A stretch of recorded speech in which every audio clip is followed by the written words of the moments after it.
একটা কথা কই, কথাটা কইলে রাগ হইয়েন না। বাপের বোন ফুফু কোটি টিয়ার সম্পদ বাইরে দিয়া দাগা, কি করছি বুঝছেন? কিন্তু আমরা ফুফু করে দোষী। আর মার ভাই মামু যে কত বড় কাল ছাপ, কত বড় কাল ছাপ, বইনের সম্পদটা দিব 1 ইঞ্চি জায়গাও ছাড় দেয় না।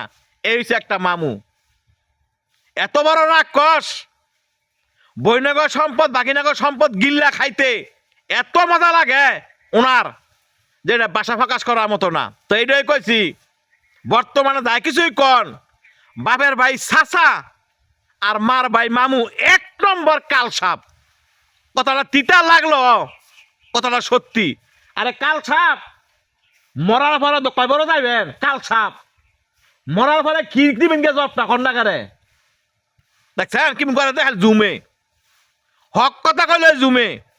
আপনারা জানাবেন কি করতাম এই কাল সাপরে।